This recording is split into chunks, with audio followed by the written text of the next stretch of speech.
रोशनी रसोई में खड़े होकर अपने बॉयफ्रेंड अर्जुन से वीडियो कॉल पर बात कर रही थी कि तभी उसकी माँ उर्मिला वहाँ आती है। हे राम, इस लड़की ने सारी सब्जी जला दी। मैंने इसे गैस बंद करने भेजा था और इस लड़की को देखो वीडियो कॉल पर बात करने की पड़ी है। ओ सॉरी माँ, मैंने ध्यान नहीं दिया, मैं भूल गई। ध्यान देगी भी कैसे, सारा ध्यान तो तेरा उस सुमित्रा के बेटे अर्जुन पर रहता है। अरे 24 साल की हो गई लेकिन तुझे अभी तक चाय बनानी भी नहीं आती, फिर ससुराल में जाकर खाना कैसे बनाएगी। रोशनी अपने पड़ोस में ही रहने वाले अर्जुन से प्यार करती थी। अब उसकी शादी की उम्र हो चली थी लेकिन रोशनी को खाना तक बनाना नहीं आता था। उसकी इस आदत से उसकी माँ काफी परेशान थी। तो वहीं दूसरी तरफ अर्जुन अपनी भाभी के बनाए हुए खाने में कुछ न कुछ कमी निकालता रहता। ओफो, ये क्या भाभी, आज फिर से आपने इतनी पतली दाल बना दी, इसमें इतना पानी डाल दिया।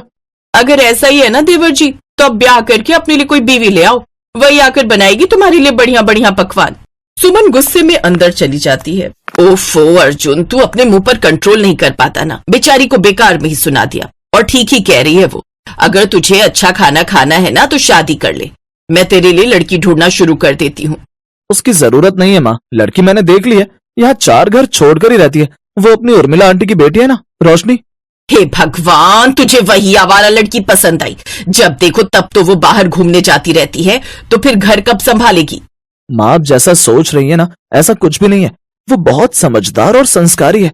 मैं तो कहता हूँ आप मेरी शादी उससे करवा दो, और उससे नहीं करवाओगी तो मैं किसी और से भी नहीं करूंगा। फिर क्या था, सुमित्रा देवी को अपनी बेटी की जिद के आगे झुकना ही पड़ता है और वो रोशनी से उसकी शादी करवा देती है और ब्याह कर रोशनी अपने ससुराल आ जाती है। अगले दिन उसकी पहली रसोई होती है जिसमें उसे हलवा बनाना होता है, तो वो कलाई में दर्द का बहाना बनाकर हलवा अपनी जेठानी से बनवा लेती है। इस तरह उसकी पहली रसोई की रस्म तो निकल जाती है, लेकिन अंदर ही अंदर रोशनी घबरा रही थी।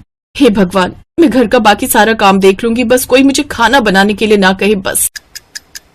रोज उसकी जेठानी, रोशनी चलो जाओ रसोई में जाकर सबके लिए खाना बनाओ, कुछ ही देर में सब खाने के लिए आते ही होंगे। अच्छा तब तक मैं दूसरे काम निपटा लेती हूँ, किसी चीज की जरूरत होगी तो मुझे बताना। हाँ, चलो इसी बहाने मुझे भी आज रसोई से छुट्टी मिल जाएगी। ये कहकर रोशनी के जेठानी सुमन वहां से चली जाती है। रोशनी रसोई में जाती है तो उसे कुछ भी समझ नहीं आ रहा होता। फिर वो घबरा कर अपनी माँ को फोन लगाती है।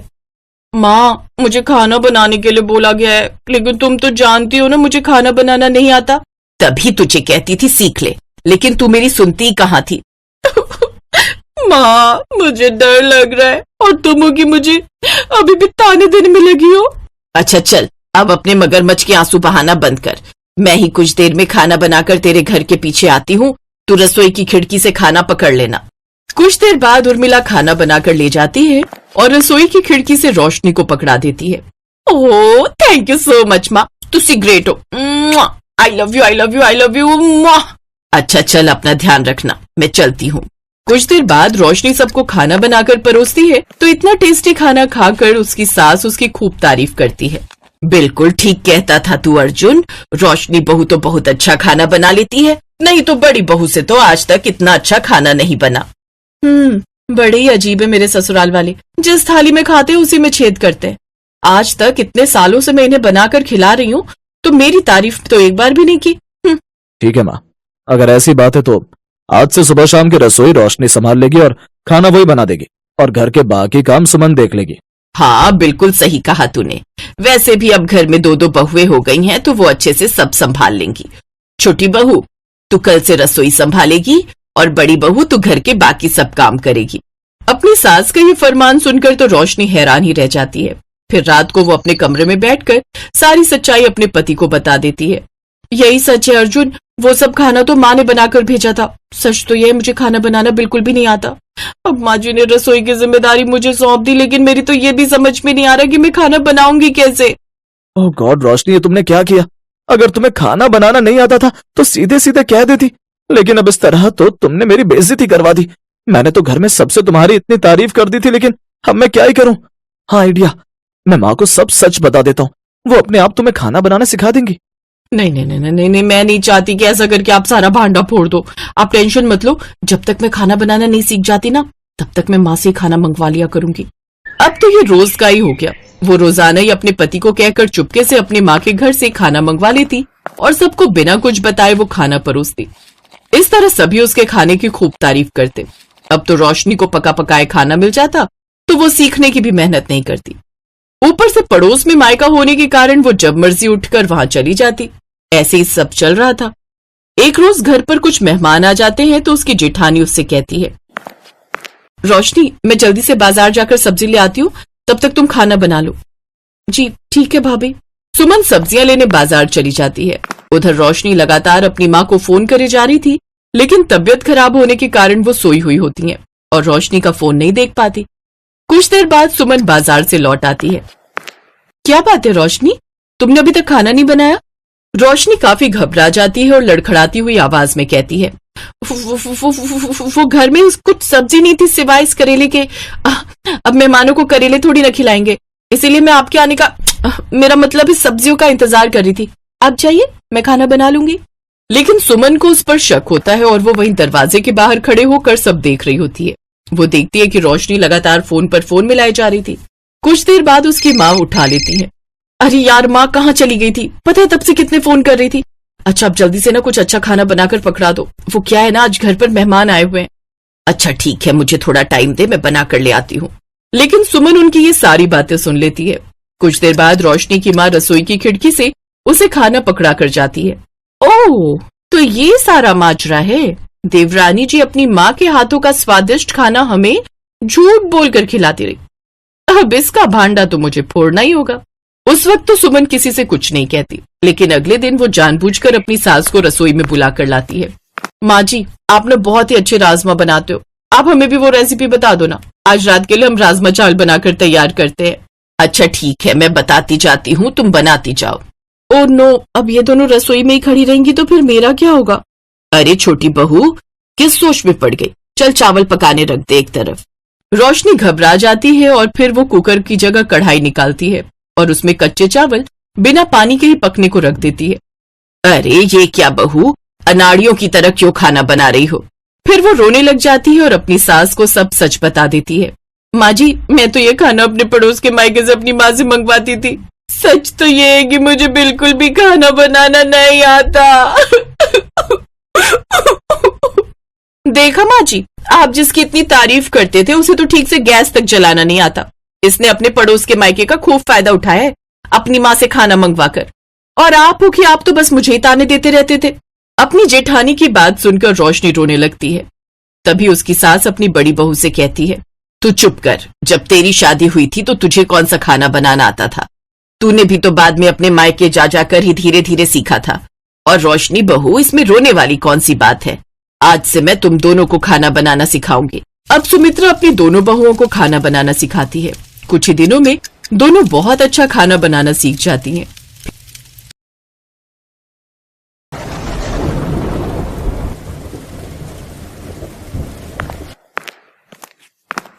माँ उठो माँ, लो ये दवाई खा लो। हाँ हाँ बेटा, जरा मदद कर दे बेटा, अब तो शरीर उठने को राजी नहीं है। सीनू अपनी माँ सविता को सहारा देकर बिस्तर पर बिठाती है। सीनू बहुत ही समझदार और एक जिम्मेदार लड़की थी। कई साल पहले एक सड़क हादसे में सीनू ने अपने पिता को खो दिया था। इस हादसे के बाद से ही सीनू की माँ सविता बहुत बीमार रहने लगी। धीरे धीरे तबीयत बिगड़ती गई और वो बिस्तर पर आ गई। अब सीनू को ही सब कुछ संभालना था। उसने शहर के मेन मार्केट में सब्जी बेचना शुरू कर दिया। छोटी सी उम्र में वो घर का खर्चा चला रही थी, लेकिन किसी अच्छे डॉक्टर से अपनी माँ का इलाज करवा पाना उसके बस से बाहर था। दवाई खाने के बाद सविता सीनू के सिर पर हाथ रखती है और कहती है, तूने कुछ खाया बेटा? हाँ माँ खा लिया, तुम मेरी चिंता मत करो, बस आराम करो और सबसे जरूरी बात, खुश रहा करो। मैं बाजार जा रही हूँ, कोई भी परेशानी हो तो पड़ोस से बिमला मौसी को बुला लेना, ठीक है? सविता सीनू को एकटक देख रही थी और अचानक रोने लगी। सीनू ने उसके आंसू पोंछे और उससे पूछा, क्या हुआ माँ, क्या सोचने लगी तुम? मुझे माफ कर दे बेटा, इतनी सी उम्र में तुझे कितनी मेहनत करनी पड़ रही है और मैं सारा दिन बस बिस्तर पर ही पड़ी रहती हूँ। काश तेरा कोई भाई होता तो आज हमारी ये हालत ना होती। ये कैसी बातें कर रही हो माँ, तुम बीमार हो इसलिए कुछ नहीं कर पा रही हो, और मेरा भाई होता तो वो भी यही करता जो मैं कर रही हूँ। जो है सब अच्छा है, अब तुम आराम करो, मैं चलती हूँ और ज्यादा सोचना मत। इतना कहकर सीनू सब्जियों का ठेला लेकर बाजार की तरफ चली गई। उसने भले ही अपनी माँ को दिलासा दे दिया था, लेकिन सच तो ये था कि उसे भी किसी सहारे की जरूरत थी। एक भाई की कमी उसे भी महसूस होती थी, लेकिन हालात से समझौता करना सीनू को आता था। वो सब कुछ भूलकर सब्जी बेचने लगी। तभी वहाँ एक बाइक आकर रुकी। बाइक पर करीब 22-23 साल का लड़का था, जो बाइक रोककर किसी से फोन पर बात करने लगा। अरे कैसी बातें कर रहे हो? ऐसा बिल्कुल नहीं होना चाहिए। वो सारा सामान गरीब बच्चों के लिए है, उन तक ही पहुंचना चाहिए। तुम रुको, मैं आता हूं जल्दी, फिर देखता हूं। वो लड़का आदित्य था, जो एक सॉफ्टवेयर कंपनी में काम करता था, साथ ही एक समाजसेवी संस्था से भी जुड़ा था। सीनू ने उसे देखा तो उससे बोली, भैया, ओ भैया, कुछ सब्जी भाजी ले जाओ घर के लिए, सबकी सब एकदम ताजी हैं। नहीं गुड़िया, अभी घर नहीं जा रहा हूँ, कहीं और जाना है, फिर कभी ले जाऊंगा। आदित्य की बात सुनकर सीनू का चेहरा उतर जाता है। आदित्य जैसे ही जाने के लिए अपनी बाइक स्टार्ट करता है तो वो स्टार्ट नहीं होती। वो कई बार कोशिश करता है, लेकिन सब बेकार। उसे देर हो रही थी। अब वो परेशान होने लगा। ये देखकर सीनू ने उससे कहा, भैया जी, आपने मुझसे सब्जी नहीं खरीदी ना, तो देखो आपकी फटफटिया भी बुरा मान गई। लेकिन आप चिंता मत करो, आप 2 मिनट रुको, मैं किसी को जानती हूँ जो आपकी मदद कर सकता है। सीनू आदित्य को अपनी सब्जियों के पास छोड़कर चली गई। कुछ ही मिनटों में वो अपने साथ एक मैकेनिक को ले आई, जिसकी दुकान पास में ही थी। उसने आदित्य से कहा, लो भैया, ये हैं गाड़ियों के डॉक्टर, ये सब ठीक कर देंगे। आदित्य सीनू की बात पर मुस्कुरा देता है। मैकेनिक अपने काम पर लग जाता है। आदित्य सीनू से कहता है, गुड़िया, तुम्हारा बहुत बहुत शुक्रिया। तुम मदद ना करती तो पता नहीं कितनी देर लग जाती। वैसे नाम क्या तुम्हारा? और तुम्हारे पापा का है? मेरा नाम सीनू है, और मेरे बाबा वो तो भगवान जी के पास चले गए कई साल पहले। ओह, और तुम्हारी माँ? और कौन है तुम्हारे घर में? बस माँ और मैं। माँ भी बहुत बीमार है, वो तो बिस्तर से उठ भी नहीं सकती। अरे, तो तुम रोज यहाँ अकेले ही सब्जी बेचती हो? तुम्हारी मदद के लिए कोई नहीं है? नहीं भैया जी, कोई नहीं है मेरी मदद करने को। आप ही कर दो मेरी मदद, कुछ सब्जियां खरीद लो। 4 घंटे हो गए यहाँ खड़े खड़े। आज तो बोनी भी मुश्किल लग रही है। रक्षाबंधन आने वाला है, सोचा था सब्जी बेचकर जो पैसे मिलेंगे उनसे खूब सारी राखियां ले आऊंगी, तो उन्हें बेचकर और अच्छी कमाई हो जाएगी।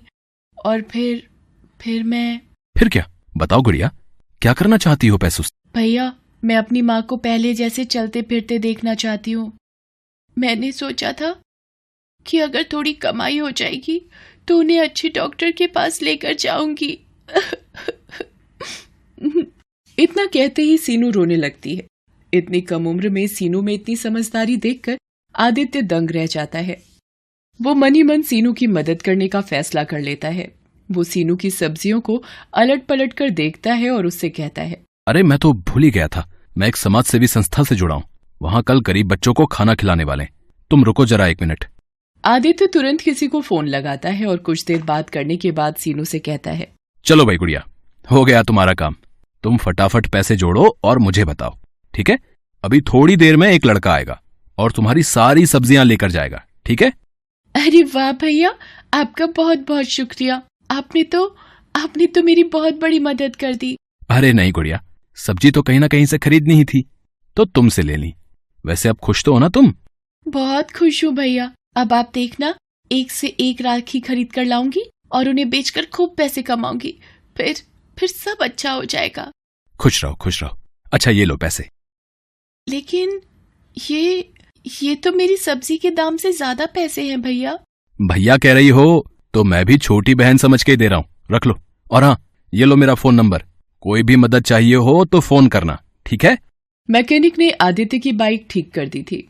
आदित्य सीनू के सिर पर हाथ रखता है और फिर अपनी बाइक लेकर चला जाता है। सीनू काफी देर तक आदित्य के बारे में ही सोचती रही। शाम के वक्त आदित्य की संस्था से एक लड़का आकर सीनू से सारी सब्जी ले जाता है। सीनू बहुत खुश थी।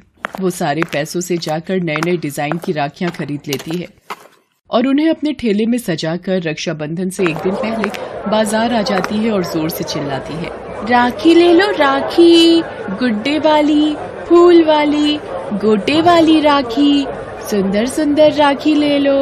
सीनू कई घंटों तक ऐसे ही आवाज लगाती रहती है, पर कोई भी उससे राखी नहीं खरीद रहा था।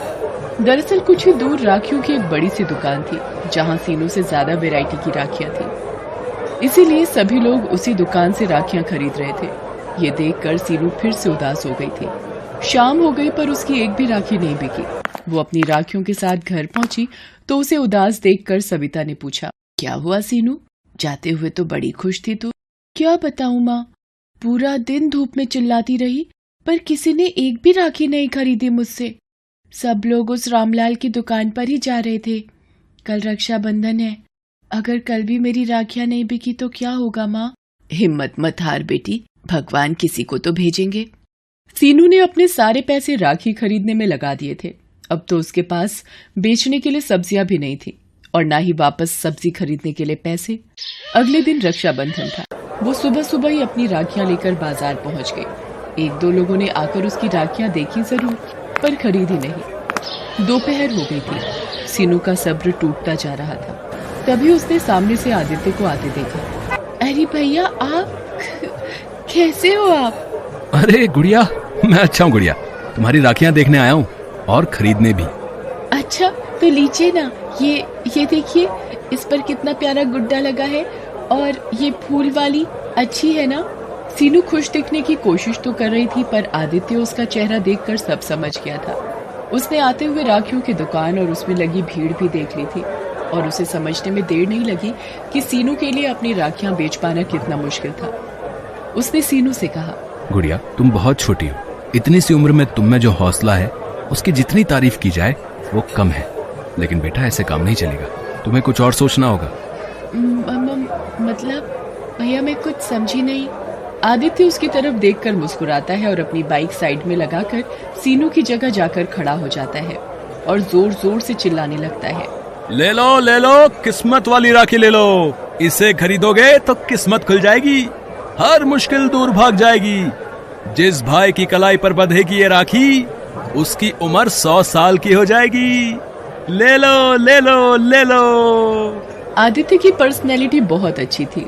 लोग उसे राखियां बेचते हुए देखकर पहले ही चौंक गए थे। ले लो। ऊपर से आदित्य का उनको बुलाने का तरीका भी मजेदार था। धीरे धीरे लोग उसके पास आते गए। सीनू उन्हें राखियां बेचती गई और आदित्य इसी तरह मजेदार बातें करके लोगों को आकर्षित करता गया। कुछ ही देर में सीनू की सारी राखियां बिक गई। ये देखकर आदित्य बहुत खुश हुआ। उसने सीनू से कहा, देखा गुड़िया, ऐसे बेचते हैं सामान। सारी राखियां बिक गई तुम्हारी? नहीं भैया, सारी नहीं बिकी, मैंने एक राखी बचा कर रखी है। लेकिन क्यों गुड़िया? अभी तो तुमने एक ग्राहक से कहा कि सारी राखियां बिक गई हैं, उसके लिए नहीं बची। तुमने ये राखी उसे क्यों नहीं दी? क्योंकि ये राखी बेचने के लिए नहीं बल्कि मेरे भैया की कलाई पर सजने के लिए है। मैं जानती हूँ कि मेरी हैसियत बहुत छोटी है। मुझे हमेशा से एक भाई की कमी महसूस होती थी। अगर आपको बुरा ना लगे तो क्या मैं आपको राखी बांध सकती हूँ? क्यों नहीं गुड़िया, मेरी भी कोई बहन नहीं है। और सच कहूं तो तुम्हें देखकर मुझे भी ऐसा ही लगा कि अगर मेरी कोई छोटी बहन होती तो बिल्कुल तुम्हारे जैसी नटखट होती। इतना कहकर आदित्य अपना हाथ सीनू की तरफ बढ़ा देता है और सीनू उसकी कलाई पर राखी बांध देती है। दोनों बहुत खुश थे। फिर आदित्य अपनी जेब से एक तोहफा निकालकर सीनू को देता है। सीनू चौंक जाती है और कहती है, अरे भैया, ये मेरे लिए? हाँ, तुम्हारे लिए ही है। अब बातें छोड़ो और जल्दी से इसे खोल कर देखो। सीनू जल्दी से अपना तोहफा खोलती है। उसमें शहर के एक बड़े डॉक्टर से अपॉइंटमेंट का पर्चा था। सीनू की आंखों में आंसू आ जाते हैं। वो बस आदित्य को देखती रह जाती है, कुछ नहीं बोल पाती। तुमने जितने दुख झेलने थे झेल लिए मेरी बहन। अब तुम्हारा भाई आ गया है जो सब ठीक कर देगा।